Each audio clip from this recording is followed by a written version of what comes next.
जल्दी चल, आज हमें बहुत सारी सब्जियां बेचनी है। प्रिया अपनी बैलगाड़ी में ताजी सब्जियां लेकर जल्दी जल्दी गांव के एक नुक्कड़ पर जाती है, जहां कुछ लोग पहले से ही उसके आने का इंतजार कर रहे थे।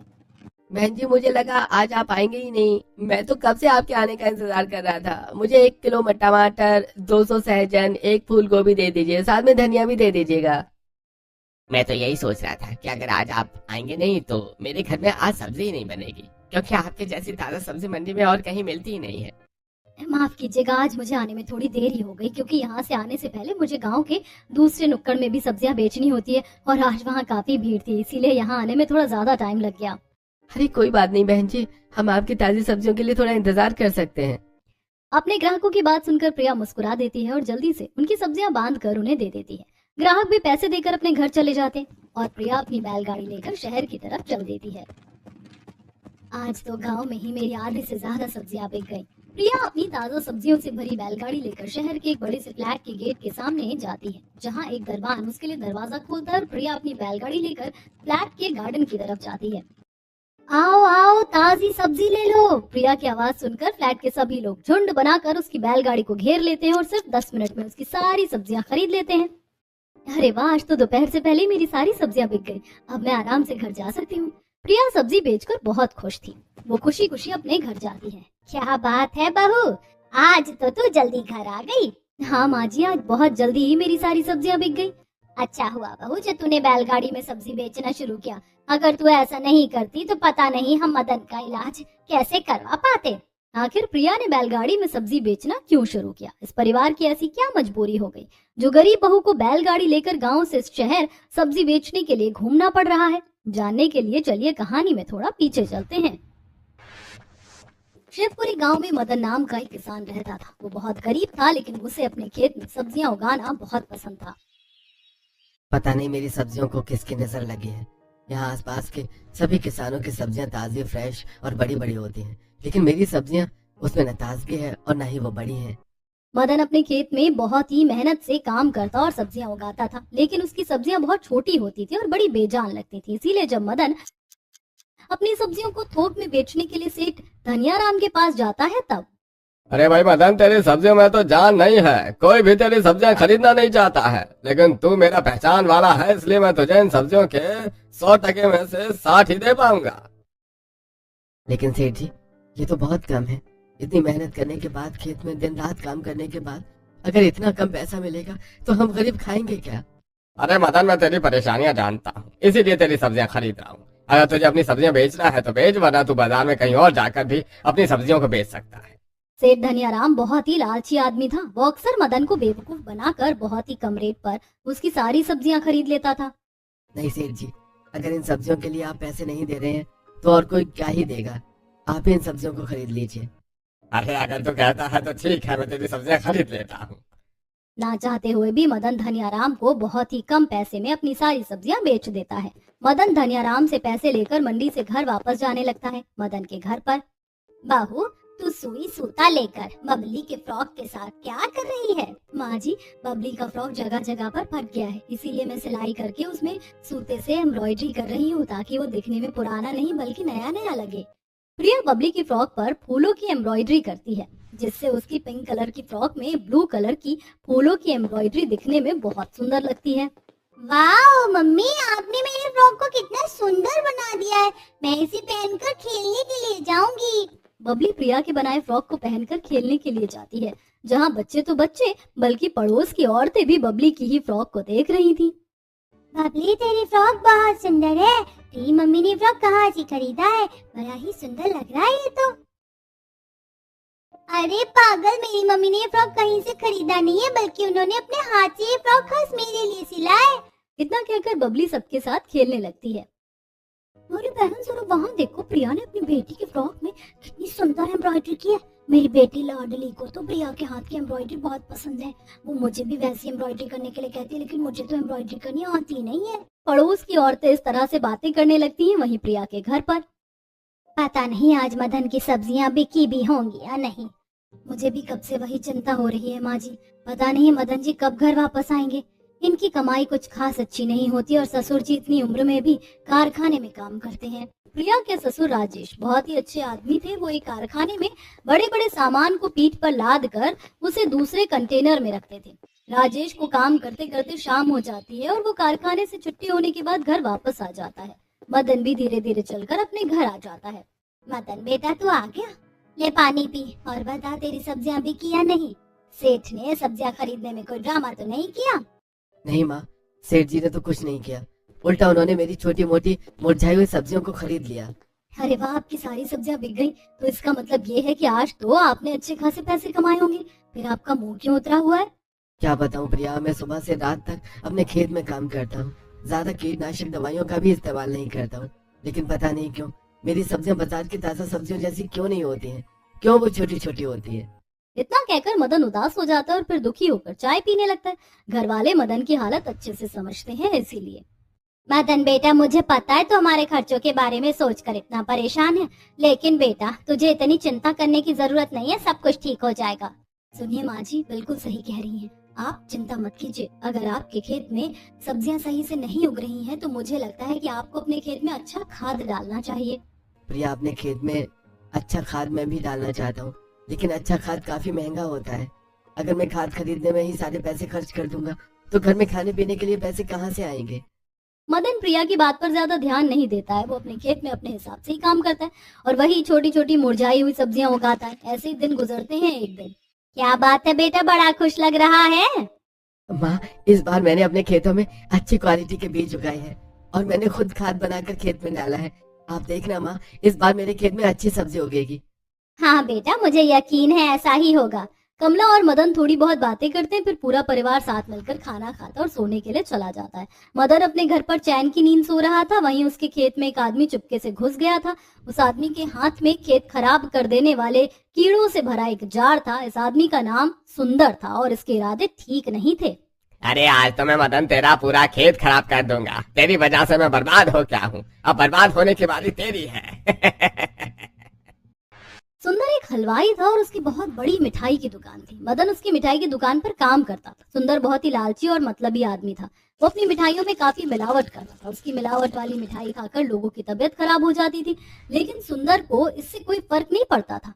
एक दिन सुंदर गल्ले पर बैठकर पैसे गिन रहा था।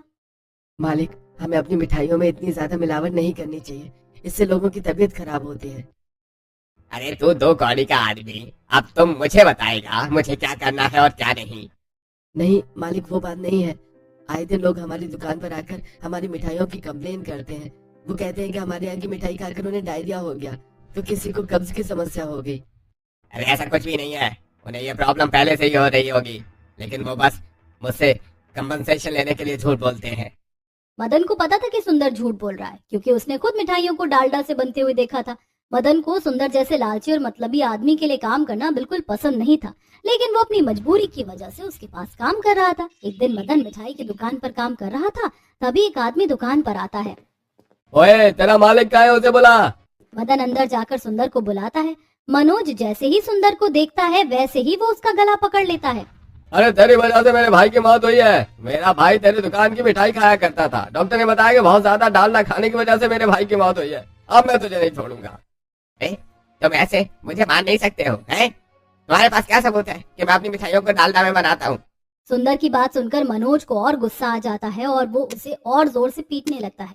मनोज सुंदर को काफी बुरी तरह से मार रहा था, इसीलिए कुछ लोग पुलिस को बुला देते हैं। ओए, तुम इस मिठाई वाले को क्यों मार रहे हो?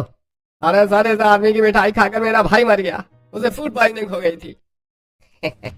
ये तुम कैसे कह सकते हो कि सुंदर की मिठाइयाँ खाकर ही तुम्हारे भाई की मौत हुई है? तुम्हारे पास क्या सबूत है? सुंदर बहुत शातिर आदमी था। उसने पहले से ही पुलिस वाले को पैसे खिला कर रखे थे, इसीलिए पुलिस वाला सुंदर की साइड से बात करता है। पुलिस वाले की बात सुनकर मनोज को गुस्सा आ जाता है। अरे तुम भी सुंदर से मिले हुए हो, मैं तुम्हें नहीं छोड़ूंगा। अरे तुम्हारी इतनी हिम्मत, तुम ऑन ड्यूटी पुलिस वाले को धमकी दे रहे हो? मैं तुम्हें गिरफ्तार करता हूँ। पुलिस वाला मनोज को अपने साथ लेकर जा ही रहा था कि तभी मदन पीछे से आवाज देता है। यह आदमी बिल्कुल सही कह रहा है। सुंदर अपनी मिठाइयों में मिलावट करते हैं और वो डालडा से मिठाई बनाते हैं। अरे ओ मदन, तू क्या भाग रहा है? अरे ऐसा मत कर। नहीं, अब बहुत हो गया। आपकी वजह से एक आदमी की जान गई है। अब मैं आपके खिलाफ गवाही दूंगा और आपको जेल जाने से कोई नहीं रोक सकता। मदन जोर जोर से चिल्लाकर ये सारी बातें कर रहा था, जिससे आसपास के लोग भी मदन की हाँ में हाँ मिलाते हैं। तो पुलिस वाला सुंदर को गिरफ्तार कर लेता है और उसे 5 साल की जेल होती है और उसकी मिठाई की दुकान बंद हो जाती है। तूने मुझे फंसाया है। अब देख ये कीड़े कैसे तेरी फसल खराब करते हैं, और सिर्फ फसल ही नहीं है, कीड़े मिट्टी में जाकर तेरे पूरे खेत को बर्बाद कर देंगे। सुंदर मदन के खेत के बीचों बीच पहुंच जाता है। वो धीरे से कीड़े वाले जार को खोलता है और चारों तरफ कीड़ों को फैला देता है। कुछ ही देर में कीड़े मदन के पूरे खेत में फैल जाते हैं और वो खेत खराब करने लगते हैं। अगले दिन जब मदन अपने खेत में आता है, हे भगवान, ये किसने किया? मेरे खेत में कीड़े किसने छोड़े? मैं बर्बाद हो गया। मदन की सारी सब्जियां बर्बाद हो चुकी थी और मिट्टी भी खराब हो चुकी थी। मदन पूरी तरह से बर्बाद हो चुका था। उसकी सारी मेहनत, अच्छी क्वालिटी के बीज, सब कुछ खराब हो चुके थे। अपने खेत की ऐसी हालत देखकर मदन अपना सर पीट कर रोने लगता है। हे राम, अब मैं क्या करूंगा? मेरी कमाई से तो घर चलता था। अगर ये खेत नहीं रहा तो मैं क्या करूंगा? बबली की स्कूल की फीस कहाँ से आएगी? मुझे अपने गरीब माँ बाप का भी ध्यान रखना है। ये सब कैसे होगा?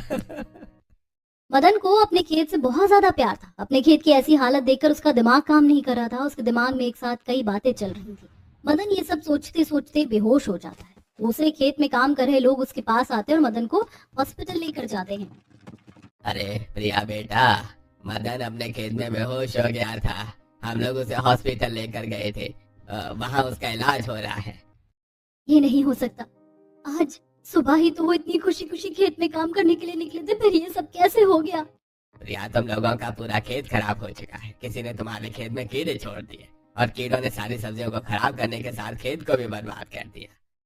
गांव वाले की बात सुनकर कमला रोने लगती है, लेकिन प्रिया खुद को संभालती है। वो कमला को लेकर गांव वाले के साथ हॉस्पिटल जाती है। हॉस्पिटल में प्रिया और कमला दोनों ही मदन को देखकर रोने लगते हैं।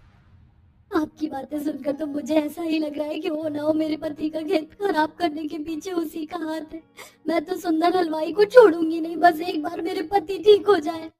मैंने सुना है वो सुंदर हलवाई जिसे तुम्हारे पति ने जेल भेजा था ना, वो जेल से बाहर आ गया है। मुझे तो लगता है वो सारा करा धरा उसी का है। प्रिया बहुत गुस्से में थी। वहीं डॉक्टर काफी देर से मदन का टेस्ट कर रहे थे। डॉक्टर को टेस्ट करके पता चलता है कि मदन को ब्रेन स्ट्रोक आया था।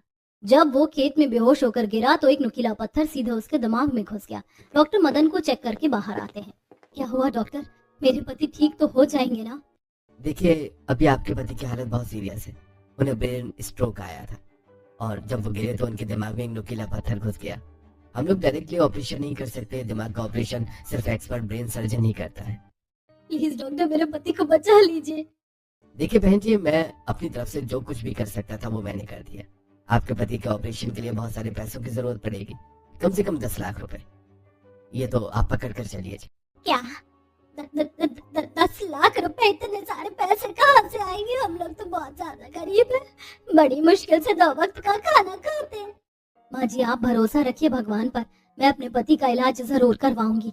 मैं उन्हें इस तरह से मरने नहीं दूंगी और जिस आदमी ने उनके साथ इतना बुरा किया मैं उससे भी सजा दिलवा कर ही रहूंगी। प्रिया बहुत ही ज्यादा गुस्से में थी। वो अपनी सास के साथ सरपंच के पास जाती है।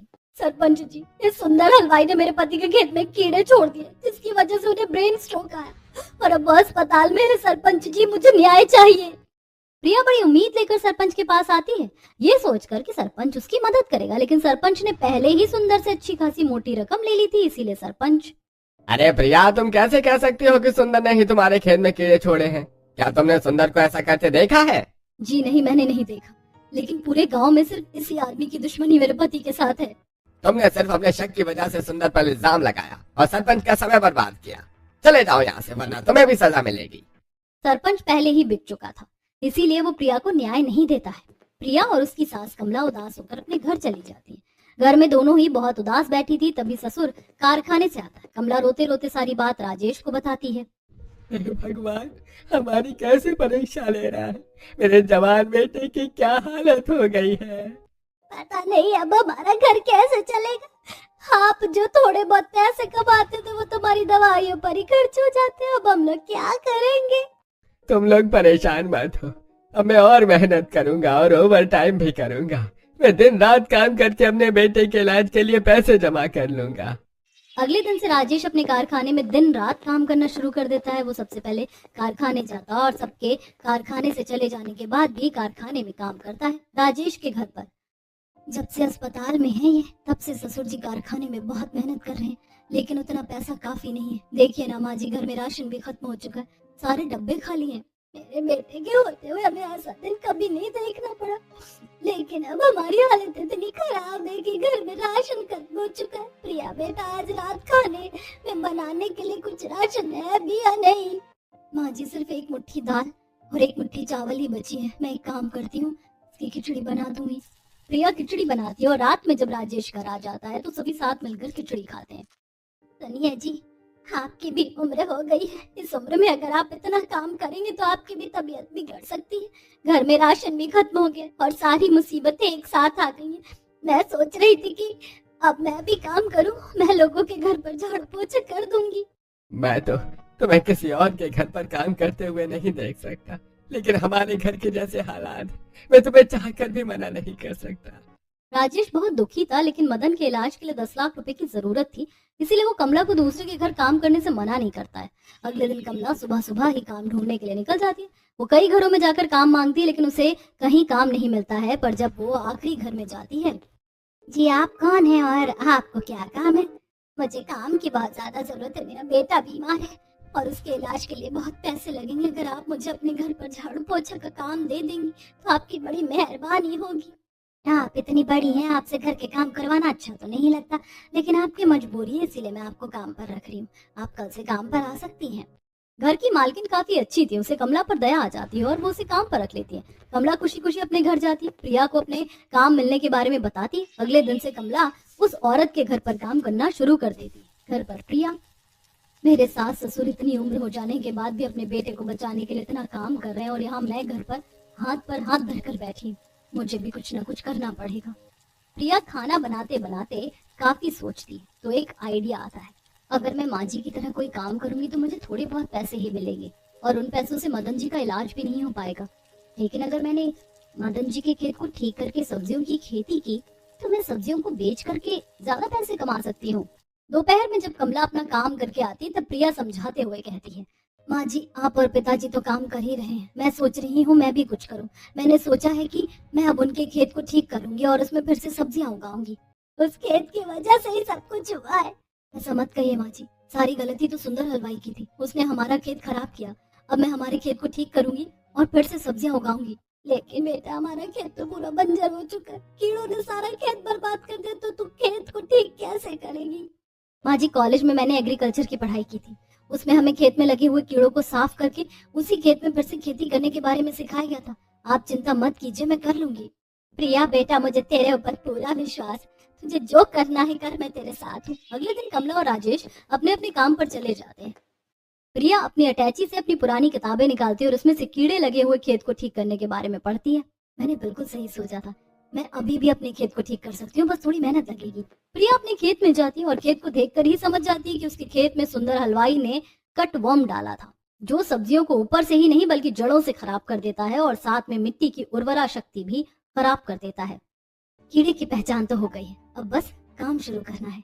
प्रिया धूप में अपनी साड़ी का पल्लू सिर पर डालकर सारी बची हुई सब्जियों को जड़ से उखाड़कर कोने में करती है और खेत से सारी पत्तियों को साफ करती है। फिर वो 5-10 ml नीम के तेल में 1 लीटर पानी मिलाकर पूरे खेत में छिड़कती है। इस घोल को छिड़कने के बाद खेत में बचे हुए कीड़े भी भाग जाएंगे, लेकिन मुझे 1 हफ्ते तक बार बार ये काम करना होगा।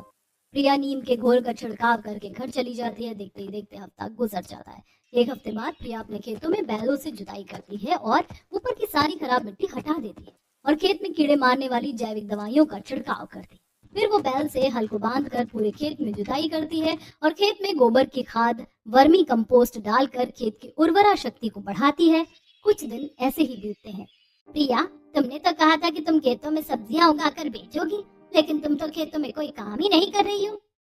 माँ जी, हमारे खेत की मिट्टी बहुत अच्छी है, लेकिन अभी तक उसमें अच्छी खाद ना पड़ने की वजह से वो थोड़ी खराब हो गई थी, इसीलिए मैं इतनी मेहनत कर रही हूँ। खेत अब तैयार है, कल से मैं उसमें सब्जियां बोऊंगी। अगले दिन प्रिया खेत में जाती है और खेत में सारी साग सब्जियों के बीज लगा देती है। फिर खेत में पानी डालकर वो उसे छोड़ देती है। कुछ दिनों में प्रिया के खेत में बड़ी बड़ी ताजी ताजी सब्जियां उग जाती हैं। प्रिया कमला को लेकर खेत आती है। बेटा, तुम्हारी लगाई सब्जियां तो कितनी ताजी और बड़ी बड़ी हैं, इसे तो देखकर कोई भी खरीद लेगा। हाँ माँ जी। प्रिया और उसकी सास कमला मिलकर सारी सब्जियों को काटती हैं और फिर प्रिया सब्जियों की बोरी सिर पर रखकर सेठ धनियाराम के पास उसे बेचने के लिए जाती है। अरे ये सब्जियां तो बहुत ताजी हैं, इसकी तो अच्छी कीमत मिलेगी। है, तुम्हारी सब्जियां अच्छी तो हैं, लेकिन मैं तुम्हारी सब्जियों के लिए 70% पैसे ही दूंगा, क्योंकि मंडी जाते जाते सब्जियां मुरझा जाएंगी।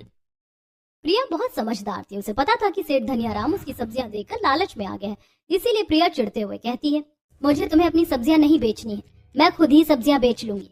इतना कहकर प्रिया घर वापस आ जाती है। मेरे पास तो ठेला भी नहीं है, मैं अपनी सब्जियां कैसे बेचूंगी। प्रिया ये सब सोच ही रही थी कि तभी उसकी नजर उसके बैल की तरफ जाती है। अरे हाँ, मैं तो बैलगाड़ी में अपनी सब्जियां बेच सकती हूँ। हमारे खेत में बहुत समय से टूटी हुई बैलगाड़ी पड़ी है, मैं उसे ठीक करके उस पर सब्जियां बेच सकती हूँ। प्रिया सीधा अपने खेत में जाती है और टूटी हुई बैलगाड़ी के टूटे हुए हिस्से में नई लकड़ी लगाकर उसे ठीक करती है और फिर वो अपने घर में पड़े पुराने रंग से बैलगाड़ी को रंग देती है, जिससे वो देखने में काफी अच्छा लगता है। प्रिया अपने बैल को बैलगाड़ी में बांधकर उसमें सब्जियां रखकर सब्जियां बेचने के लिए निकल जाती है। ले लो ताजी सब्जियां ले लो, ऐसी सब्जियां और कहीं नहीं मिलेंगी। प्रिया की बैलगाड़ी देखकर लोग उसके पास आते हैं और उसकी ताजी सब्जियों को देखते हैं।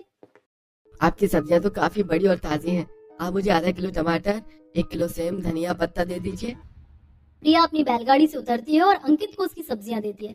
अंकित को ताजी सब्जियां ले जाते देखकर और भी लोग प्रिया की बैलगाड़ी वाली ताजी सब्जियां खरीदने के लिए आ जाते हैं। प्रिया गांव के अलग अलग गली में जाकर अपनी सब्जियां बेचती है। ऐसे ही दिन गुजरने लगते हैं। गांव वालों को अब मंडी जाकर ताजी सब्जियां खरीदनी नहीं पड़ती थी, क्योंकि प्रिया उन्हें अपनी बैलगाड़ी से उनके घर पर ही सब्जियां पहुंचा देती थी। एक दिन अंकित मुस्कुराते हुए कहता है, अरे बहन जी, मैंने सुना है कि आपके पति बहुत बीमार है, हाँ, इसीलिए आप बैलगाड़ी में सब्जी बेचती हैं। मेरे पास इतने पैसे तो नहीं है कि मैं आपकी मदद कर सकूं, लेकिन हाँ, आपको एक आइडिया दे सकता हूँ। जिस तरह से आप गांव में गली गली घूमकर सब्जियां बेचती हैं ना, वैसे आपको शहर जाकर सब्जियां बेचनी चाहिए। वहाँ लोग अपने फ्लैट में रहते हैं और मॉल की बासी सब्जियां खाते हैं। अगर आप उन्हें ताजी सब्जियां देंगी ना, तो वो आपको अच्छे पैसे देंगे। आपका आइडिया तो बहुत अच्छा है, थैंक यू। अगले दिन प्रिया गांव में बैलगाड़ी से सब्जी बेचने के बाद शहर के फ्लैट में सब्जी बेचने के लिए जाती है, लेकिन जैसे ही वो एक फ्लैट के बाहर पहुंचती है, गार्ड उसे गेट के बाहर ही रोक देता है। ओए पागल औरत, अपनी बैलगाड़ी लेकर कहाँ घुसी चली जा रही है? मैं तो बस सब्जी बेचने के लिए जा रही हूँ। तुम इस गेट के अंदर नहीं जा सकती, समझी? प्रिया दरबान से ज्यादा बहस नहीं करती है और गेट के बाहर खड़े होकर चिल्लाने लगती है, सब्जी ले लो, सब्जी, ताजा ताजा सब्जी, ऐसी सब्जी आपके मॉल में नहीं मिलेगी। प्रिया की आवाज सुनकर एक औरत अपने फ्लैट से बाहर आती और प्रिया की बैलगाड़ी की ताजा सब्जी देखकर उसे खरीद लेती। वो औरत फोन करके अपने और दोस्तों को भी बुला लेती है। तुम्हारी सब्जी तो बहुत ताजा और बड़ी बड़ी है, अब से तुम रोज आकर यहाँ हमें सब्जियाँ दे जाना। जी ठीक है। अब प्रिया पहले गांव में घूम घूम कर अपनी बैलगाड़ी से सबको सब्जियां बेचती है और फिर वो शहर आकर फ्लैट फ्लैट घूम कर सभी को सब्जियां देती थी। इस तरह से अब प्रिया की काफी अच्छी कमाई होने लगी थी। हम सभी ने इतनी मेहनत करके 3-4 लाख रुपए तो जुगाड़ कर ही लिए हैं, बस थोड़े और पैसे और जुगाड़ हो जाए तो मदन जी का इलाज हो जाएगा।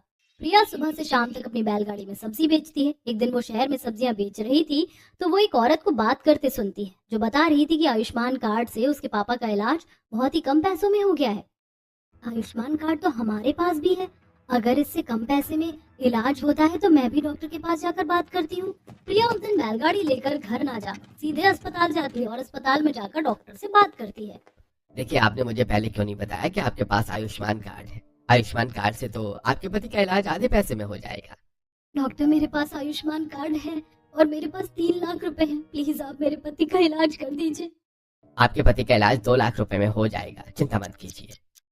प्रिया घर जाकर अपने परिवार वालों को ये बात बताती है और सभी बहुत खुश हो जाते हैं। प्रिया पैसे जमा करती है और फिर मदन का इलाज हो जाता है। उसके दिमाग से नुकीले पत्थर को ऑपरेशन करके निकाल दिया जाता है और फिर वो पूरी तरह से ठीक हो जाता है। हॉस्पिटल में, आप ठीक हो गए? मुझे कब से इस दिन का इंतजार था। हाँ प्रिया, मैं ठीक हो गया हूँ और ये सब तुम्हारी वजह से हुआ है। कुछ दिनों में मदन को अस्पताल से डिस्चार्ज मिल जाता है। मदन और प्रिया मिलकर खेती करते हैं। प्रिया मदन के लिए भी एक बैलगाड़ी ले लेती है। प्रिया के साथ अब मदन भी बैलगाड़ी में सब्जियां बेचना शुरू कर देता है।